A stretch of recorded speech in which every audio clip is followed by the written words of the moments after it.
Kita ulas lebih lengkap kans oleh Romeni memperkuat timnas Indonesia di laga Indonesia versus Australia bersama pengamat sepak bola Anton Sanjoyo. Selamat petang Bung Joy. Selamat petang Cindy. Bung Joy, sebenarnya seberapa signifikan sosok oleh Romeni akan bisa memperkokoh formasi dari skuad Garuda? Ya, kalau kita bicara skuad Garuda, memang kelemahan selama ini kan memang ada di lini depan. Permasalahan terbesarnya adalah bahwa Indonesia itu tidak punya pemain yang betul-betul striker murni atau target man. Nah, selama ini kan ketika masih ditangani Sintayong, selalu ada beberapa pemain yang dirotasi di lini depan. Ada Rafael Struijk, Orat Mangun, kadang-kadang ada Ramadan Sananta, ada Hoki Caraka. Tapi memang belum memuaskan selama perjalanan kalau kita bicara di kualifikasi Piala Dunia. Memang ketika pertandingan terakhir pun kan yang mencetak gol Marcelino Ferdinand ketika melawan Arab Saudi. Jadi memang di lini depan ini masih butuh pemain yang betul-betul klinikal, yang betul-betul punya daya gedor dengan insting mencetak gol yang sangat tinggi. Tetapi kalau kita bicara misalnya oleh Romeni, saya lihat statistiknya juga biasa saja gitu ya.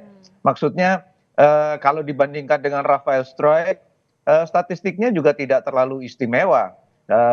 Struijk pun sebetulnya tidak terlalu istimewa, cuma memang dia punya peran yang cukup penting di timnas Indonesia, terutama kalau kita bicara ketika dia memperkuat yang tim U23 ya. Di tim senior dia baru mencetak 1 gol, jadi tampaknya memang ada masalah yang belum terselesaikan. Apakah kedatangan oleh Romeni akan menyelesaikan masalah? Belum tahu. Karena kalau kita bicara kualitas striker, rasanya sih antara Rafael Struijk atau Ramadan Sananta atau Hoki Caraka masih sama. Belum ada yang jomplang salah satunya gitu. Sama-sama belum menciptakan atau belum memberikan pengaruh yang besar pada daya gedor Indonesia, terutama kalau kita bicara yang di tim senior. Jadi kita belum bisa mengetahui apakah kedatangan Romeni ini akan mengubah konstelasi di lini depan.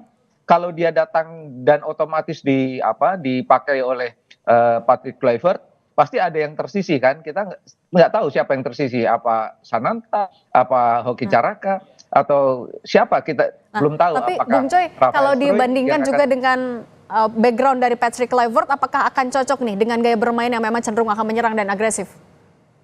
Ya, kalau dia lahir di Belanda, di Nijmegen, main lebih banyak juga di Liga Belanda, sekarang main di Oxford. Rasanya sih kalau soal bahasa sama Rafael Struijk juga kan sama, tapi Struijk kan main di Australia. Jadi kalau dari soal bahasa sama, ilmu sepak bolanya kemungkinan besar sama.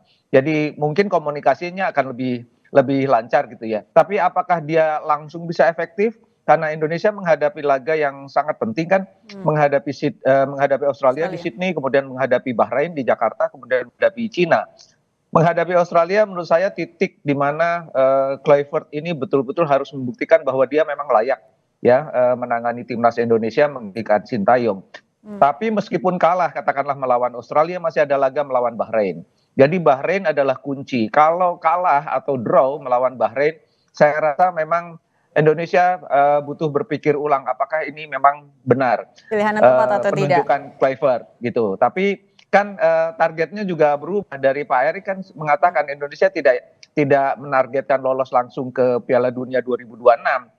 Lolos ke posisi 4 oke. Bahkan Pak Erick mengatakan lolos ke Piala Dunia 2030. Jadi barangkali memang Kluivert ini memang diproyeksikan untuk menangani secara jangka panjang. Oke, Bung Joy, tadi balik lagi soal persaingan untuk di posisi striker dengan tambahan oleh Romeni akan semakin ketat kan artinya untuk bisa berebut posisi starting line up. Itu siapa kira-kira yang akan diprioritaskan di nanti laga Australia? Sangat tergantung, misalnya oleh Romeni sudah bisa bergabung pada katakanlah bulan Februari, langsung harus dicoba juga dalam keutuhan satu tim, tapi kan prosesnya sangat panjang itu sebetulnya. Sementara pertandingan melawan Australia akan terjadi pada bulan Maret dan tanggal 20.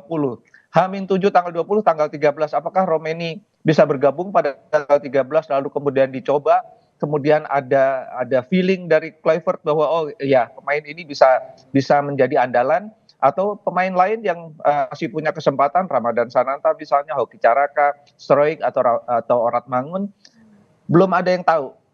Sangat tergantung kepada, karena tim ini belum kumpul. Kalau Romeni sudah kumpul dengan tim, kemudian dicoba dalam 1-2 pertandingan pemanasan, barangkali langsung bisa kelihatan. Tetapi kalau kita bicara sekarang memang masih sulit diduga. Tetapi persaingan memang pasti akan makin ketat.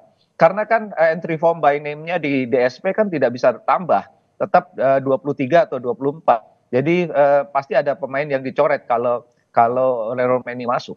Nah, Bung Joy kan selain juga Ole ada nama Yairo Riedewald yang juga sudah ramai disebut-sebut. Kalau Yairo posisinya akan seberapa signifikan untuk menambal kelemahan timnas? Yairo lebih ke posisi gelandang. Dia sebetulnya utility di tengah, lebih ke gelandang menyerang. Saya lihat di beberapa rekamannya, pemain ini sangat bertenaga. Skillnya menurut saya juga di atas rata-rata. Worknya, kerja kerasnya kelihatan, dan itu dibutuhkan oleh timnas Indonesia. Tetapi di timnas sekarang ini, lini tengah Indonesia menurut saya sudah solid ya. Dengan Nathan ada di tengah, Tom Haye, itu mereka adalah salah satu barisan gelandang yang menurut saya paling oke sekarang di grup C ini di kualifikasi Piala Dunia.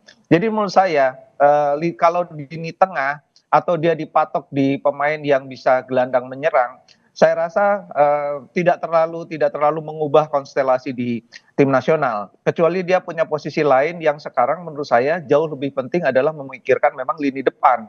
Kalau lini tengah dan belakang saya rasa sudah solid, apalagi Jai, Rizrido di belakang itu menurut saya sekarang salah satu yang terbaik juga di kualifikasi Piala Dunia di grup C.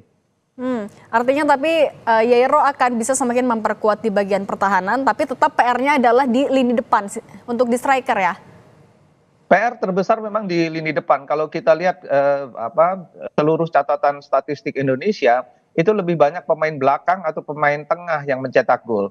Pemain depan ini memang masih menjadi PR besar. Jadi saya rasa memang kalau memang Kluivert masih mau menambah pemain diaspora, di luar semua kritik saya juga terhadap begitu banyaknya pemain diaspora, ya pemain depan, jangan pemain di lini lain. Kalau di lini lain saya rasa sudah penuh dan kualitasnya sudah oke gitu loh. Apakah Indonesia akan mengisi semua dengan pemain diaspora? Saya nggak tahu juga ini kebijakan Pak Erik. Tapi rasanya kok aneh aja gitu ya.